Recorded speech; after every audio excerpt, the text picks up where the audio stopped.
हम कहते हैं कि आज जेनज़ी में पेशेंस नहीं है।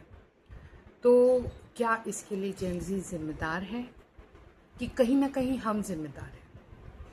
पेशेंस शायद जेनज़ी का प्रॉब्लम नहीं है। ये प्रॉब्लम हमारे ज़माने से शुरू हो चुका था। बस ये था कि हम दिखा नहीं पाते थे, और अब ये है कि ये जनरेशन्स दिखाती है कि हमको पेशेंस नहीं है। पेशेंस लूज़ कैसे होता है? कहाँ हम अपनी पेशेंस को खो देते हैं? Let's understand with some examples. जैसे मेरा पेशेंस, एक तो क्यू में खड़े रहने से मेरे को बहुत दिक्कत होती थी कि किसी चीज़ की क्यू लगी हुई है तो मुझे प्रॉब्लम होती थी, क्योंकि आपका समय जा रहा है, अब फालतू में वो लाइन में खड़े हो, धूप में खड़े हो। उसके बाद एक बार ऐसा हुआ कि मेरे को हॉल टिकट लेना था और काफ़ी लंबी कतार थी। जस्ट मैं जब उस विंडो पे पहुंची तब उन्होंने वो विंडो बंद कर दिया, ये कह के कि लंच टाइम हो गया है। उसके बाद मैंने कान पकड़ लिया कि आज के बाद मैं किसी क्यू में नहीं खड़ी रहूँगी। ये अलग बात है कि कहीं कहीं तो आपको क्यू में खड़ा रहना ही पड़ेगा, लेकिन कोशिश ये करूँगी कि यदि क्यू है तो मैं नहीं वहाँ पे नहीं जाऊँगी। सब्जी बाज़ार में जहाँ भीड़ है, दुकानों में जहाँ भीड़ है, तीर्थ यात्राओं में जहाँ भीड़ है, जहाँ ये रावण जला रहे हैं, ऐसे बड़े बड़े प्रोग्राम चल रहे हैं, जहाँ भीड़ है वहाँ नहीं जाऊँ। क्यों जाऊँ मैं? क्यों जाऊँ और पिसूँ? क्रिकेट स्टेडियम नहीं जाऊँगी। तो एक मैंने अपने अंदर एक तय कर लिया था कि मेरे को जहाँ भीड़ है वहाँ नहीं रहना है, बात ख़त्म। उसके बाद मैं लैपटॉप यूज़ कर रही हूँ, इंटरनेट यूज़ कर रही हूँ। उस समय 2G 3G चलता था, तो काफ़ी स्पीड कम रहती थी इंटरनेट की। कुछ भी चीज़ हमने टाइप किया और उसके बाद सो जाओ आप, आधे एक घंटे की नींद ले लो, उसके बाद वो साइट आपको खुलेगी।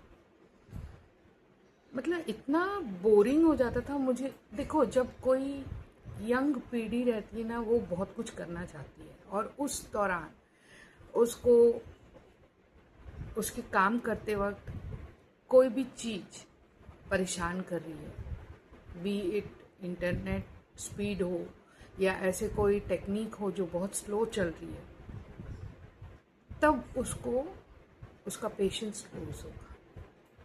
उसको लगेगा कि ये इतना फास्ट होना चाहिए कि मेरे साथ ये कंपैटिबल हो।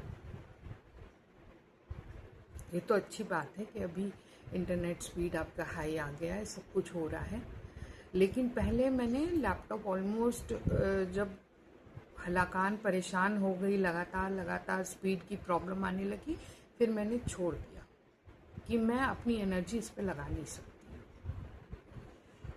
मैंने कंप्यूटर में काम करना छोड़ दिया। मुझे ऐसा लगता था कि नोटबुक पे लिखना ज़्यादा आसान है, फटाफट है। नोटबुक मेरे रीच में रहता है, जबकि नेट मेरे को चलाना है तो पहले कंप्यूटर ऑन करो, ऑन करने के लिए वो 10 घंटा लगता था। फिर उसके बाद कुछ प्रॉब्लम हो गई तो उसको सॉल्व करते रहो, उसको ये अभी भी ये ऐसा घूम रहा है, बफरिंग हो रही है, तो ये सब ना दिमाग खराब होता भाई। टेक्नोलॉजी मशीन ये क्यों दी गई आदमी को कि आदमी का काम फास्ट हो जाए? ये तो आदमी का काम स्लो कर दे रहा है। मुझे ऐसा लगता है इससे ज़्यादा तेज तो मैं फटाफट, जैसे कहते हैं ना लोग बाग कि आप अपना रूटीन सेट करिए, कैलेंडर में टाइम सेट करिए, वो कैलेंडर खुलते खुलते ऐसा लगता है नोटबुक में मैं 20 लाइन लिख देती तब तक।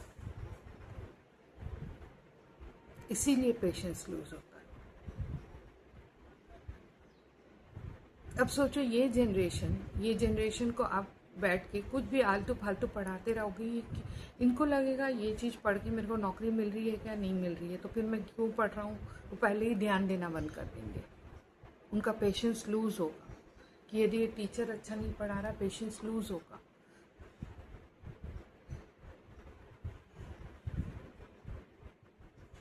तो तो ये सब हमको ध्यान में रखना है कि कहाँ कहाँ लैग कर रहे हैं हम, और उसको ठीक करना पड़ेगा।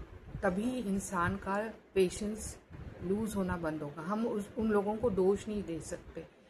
हम उन लोगों के माँ पेरेंट्स हैं, तो हमारे अंदर जो दिमाग में भरा था ना कि ये प्रॉब्लम है, सोसाइटी में ये प्रॉब्लम है, वो चीज़ एज इट इज़ उनको ट्रांसफ़र हुई है।